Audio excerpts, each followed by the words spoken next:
Oke, Assalamualaikum warahmatullahi wabarakatuh. Di sini saya akan menjelaskan tentang metode pembelajaran dalam pendidikan kesehatan atau konsep metode pembelajaran. Jadi, bahan kajiannya adalah konsep dasar metode pembelajaran dalam pendidikan kesehatan, alat bantu pembelajaran dalam pendidikan kesehatan, dan juga konsep dasar teknik pengajaran. Nah, eh, sebenarnya pendidikan kesehatan itu adalah sebagai satu kesatuan sistem. Jadi gampangannya bukan berarti kita hanya melakukan penyuluhan atau memberikan informasi kepada masyarakat. Nah, setelah itu sudah tidak ada proses yang terjadi setelah itu, tidak. Jadi secara sederhana ada beberapa hal yang perlu kita perhatikan, mulai dari input, proses, output, dan juga feedback atau umpan balik. Mulai dari input. Nah, apa saja? Jadi ada dua, yaitu pihak yang terlibat meliputi sasaran yang nanti akan kita berikan pendidikan, meliputi individu, kelompok, dan juga masyarakat. Kemudian yang kedua yaitu adalah pendidik atau pelaku pendidikan. Baru setelah itu kita akan memperhatikan tentang prosesnya atau upaya yang dirancang untuk mempengaruhi orang lain, mulai dari metode atau model dan juga medianya. Dan juga output apa yang nanti akan kita harapkan. Nah, biasanya yang diharapkan adalah adanya perilaku atau perilaku menjaga kesehatan. Nah, mudahnya seperti itu atau ada perubahan perilaku. Misalkan salah satu contoh, kita ingin melakukan pendidikan kesehatan kepada masyarakat tentang membuang sampah, tentang jangan membuang sampah sembarangan. Jadi output yang kita harapkan yaitu masyarakat tidak membuang sampah sembarangan. Dan di sana juga ada proses umpan balik atau feedback dari masyarakat. Nah, masyarakat menerima atau tidak, seperti itu.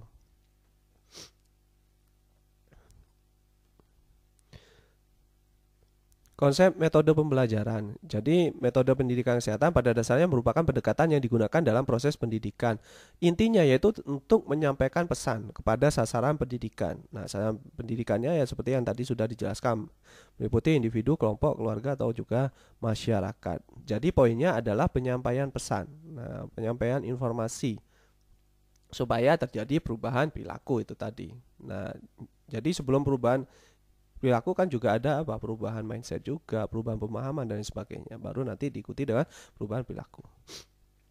Nah, ini untuk menjelaskan tentang count of learning atau kerucut pembelajaran. Nah, jadi pada prinsipnya yaitu ingatan kita. Nah, itu juga sesuai dengan level dari keterlibatan kita. Nah, gitu. Jadi keterlibatan apa? Ya keterlibatan indera yang kita miliki. Nah, ini dikembangkan dan direvisi oleh Bruce Hyland dari material atau dari artikel Edgar Dale. Nah, keterlibatan apa saja? Jadi semakin banyak indera yang terlibat di dalam proses pembelajaran, maka pembelajaran atau output dari pembelajaran tersebut akan semakin baik. Jadi di sini ada pasif dan juga aktif ya. Nah, apa saja? Nah, mulai yang pertama 10% dari apa yang kita baca, 10% dari apa yang kita dengar, 20% dari apa yang kita dengar, 30% dari apa yang kita lihat, 50% dari apa yang kita dengar dan lihat, 70% dari apa yang kita katakan atau apa yang kita ceritakan, 90% dari apa yang kita katakan dan kita lakukan. Nah, jadi untuk yang 10 sampai 30, nah itu sampai 50 ya. Nah, dikatakan sebagai pasif karena kita melakukan penerimaan secara verbal maupun penerimaan secara visual. Nah, untuk supaya lebih paham, maka harus ada yaitu penerimaan dan juga partisipasi ditambah dengan melakukan. Nah, baru bisa dikatakan sebagai aktif. Nah, jadi kita nggak pasif. Kalau kita hanya pasif ya hanya dapat 50% itu. Tapi kalau 90% dengan kita berpartisipasi dan melakukan, maka akan sampai 90% dari apa yang kita katakan dan kita lakukan. Apa saja yang mulai dari membaca, mendengarkan kata per kata, melihat gambar, melihat film dan yang lain sebagainya, sampai demonstrasi, terus juga diskusi, cerita, terus melakukan presentasi, simulasi dan juga melakukan. Ini untuk detailnya. Nah, dari yang 10% itu apa saja, dari yang 20% mulai dari definisinya, mulai dari menjelaskan, melis, terus juga menceritakan, mendemonstrasikan, melakukan sampai praktis ya, atau berlatih. Dan setelah itu kita bisa menganalisis, mendesain, juga menciptakan dan mengevaluasi. Nah, apa saja ya, mulai dari membaca, mendengarkan, melihat, terus juga tadi yang sudah dijelaskan sampai melakukan. Pendekatan metode pembelajaran. Nah, metode pembelajaran dalam pendidikan kesehatan berupa metode pendidikan individual, pendidikan kelompok, dan juga metode pendidikan massa.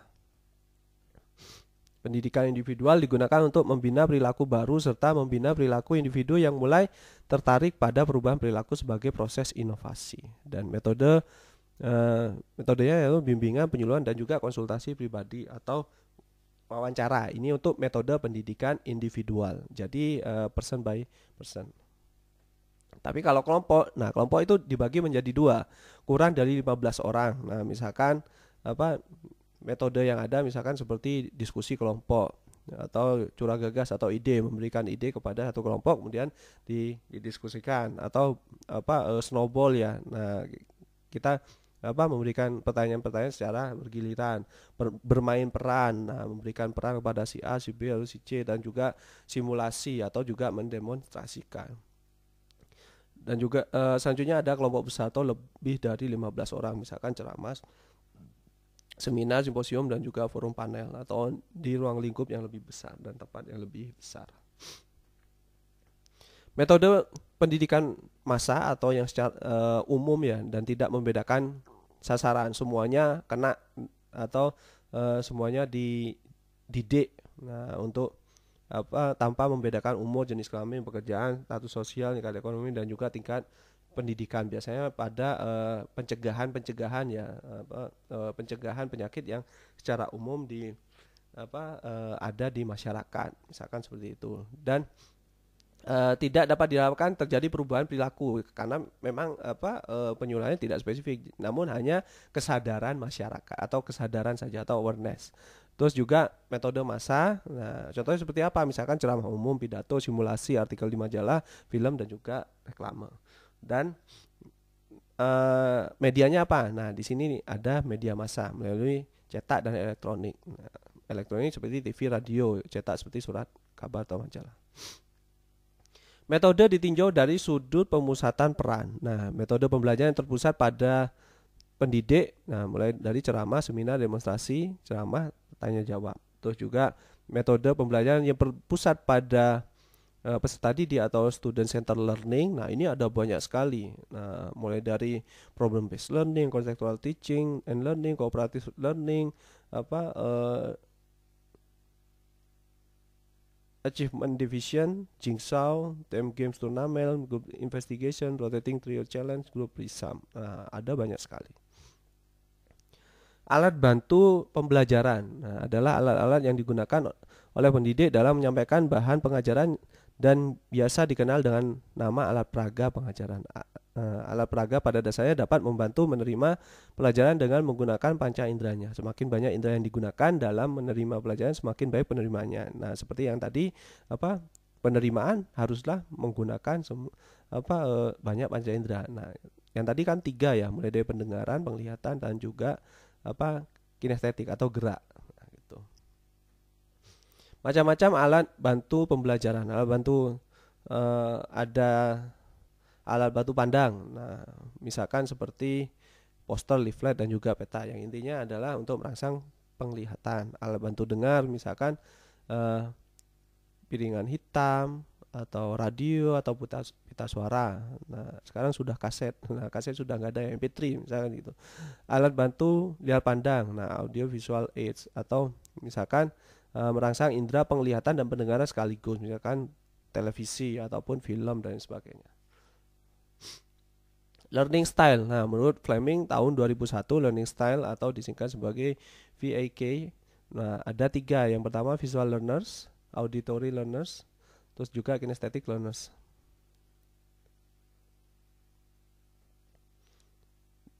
Dari apa katanya saja visual learners ya. Jadi sudah visual atau pembelajaran secara visual.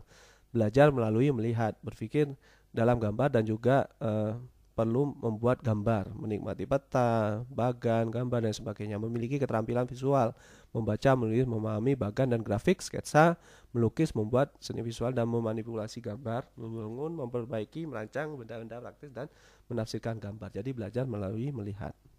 Auditori berarti belajar melalui pendengaran. Memiliki keterampilan pendengaran yang baik, umumnya pandai berbicara, presentasi, berpikir dalam kata-kata daripada gambar. Belajar terbaiknya melalui ceramah verbal, diskusi, berbicara melalui mendengarkan yang dikatakan orang lain. Mungkin kita pernah menemukan ada beberapa orang yang memang lebih paham ketika dijelaskan oleh orang lain. Nah, daripada membaca sendiri. Nah, itu ada. Nah, itu juga memiliki keterampilan pendengaran, mendengarkan, berbicara, menulis, bercerita, menjelaskan, mengajar, humor, mana kata, mengingat informasi, debat, dan menganalisis penggunaan bahasa. Kinesthetic learners atau pembelajaran melalui gerak ya, melakukan dan menyentuh ekspresi diri melalui gerakan, memiliki keseimbangan dan koordinasi mata tangan yang baik, mengingat dan memproses informasi melalui interaksi dengan ruang sekitar, sulit duduk diam dalam waktu lama dan mungkin terganggu kebutuhan aktivitas dan eksplorasi. Memiliki keterampilan koordinasi fisik, atletik, eksperimen, bahasa tubuh, kerajinan tangan, akting, meniru, menari, dan mengekspresikan emosi melalui tubuh. Nah, kemudian apa saja dasar pemilihan metode pembelajaran? Nah, ada beberapa hal yang perlu kita ketahui. Yang pertama, tujuan dari pendidikan kesehatan. Kita tujukan untuk apa saja, misalkan pengetahuan, sikap, dan juga perilaku. Apakah ke perubahan perilaku atau ke hanya pengetahuannya saja atau ke sikapnya. Kemampuan pendidik. Nah, sejauh mana kemampuan pendidik? Karena apa? Level pendidikan itu juga sangat berpengaruh. Begitu juga kemampuan dari peserta didik. Nah, kalau di sekolah dasar, nah metode yang pas itu apa? Nah, kalau di perguruan tinggi, metode yang pas itu yang seperti apa? Nah, itu merupakan dasar dari pemilihan metode pembelajaran. Terus yang keempat, besaran kelompok. Nah, semakin besar berarti metodenya berbeda dengan yang hanya 15 atau kurang dari 15 kelompok. Yang kelima yaitu waktu pelaksanaannya, kapan dilaksanakan. Terus yang keenam, kesediaan fasilitas dan faktor pendukung. Ya, tentu misalkan kita ceramah di ruangan yang besar tanpa adanya fasilitas ya tidak akan maksimal. Manajemen pembelajaran. Nah, kegiatan pengajaran haruslah sistematis dan beraturan. Rencana proses belajar mengajar harus juga ada ada rencana dan juga pedomannya juga. Nah, gitu. Metode pengajarannya meliputi apa saja, cara dan juga alat peraga. Waktu pengajaran dari mulai tahap pendahuluan, tahap penyajian dan juga tahap penutup. Tahap perencanaan pendidikan kesehatan yang pertama ya kita harus analisis dulu sasarannya atau juga menentukan prioritas pengajaran, identitas pelajaran, mulai dari area, sasaran, tempat dan juga waktu, menentukan tujuan mulai tujuan umum dan juga tujuan khusus, lalu juga domain belajarnya. Dan yang keempat menentukan isi atau materi. Yang kelima menentukan medianya yang cocok itu yang mana. Terus yang keenam merancang evaluasi struktur, proses dan juga hasil. Nah, waktu pengajaran yang pertama antara lain tahap pendahuluan, tahap pembuka sebelum masuk ke materi inti. Pendidik menjelaskan secara singkat materi yang diajarkan dan kompetensi yang harus dicapai, bertujuan mempersiapkan mental peserta didik. Nah, biasanya eh, dibutuhkan waktu 5 sampai 10 menit atau 5% dari total waktu dalam pembelajaran. Nah, jangan sampai tahap pendahuluan pembukaannya ini lama sekali. Nah, kayak gitu itu kurang tepat.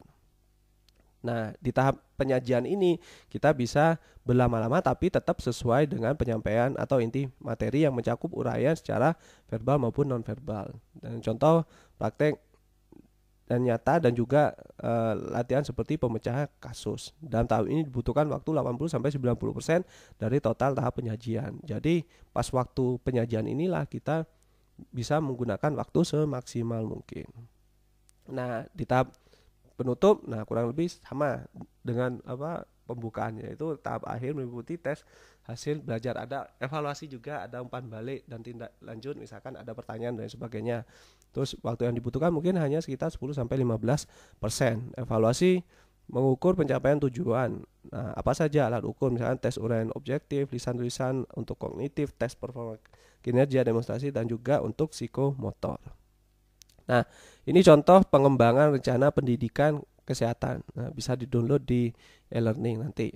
Itu ya, itu saja mungkin dari penjelasan konsep pembelajaran atau media pembelajaran kali ini. Kurang lebihnya mohon maaf. Assalamualaikum warahmatullahi wabarakatuh.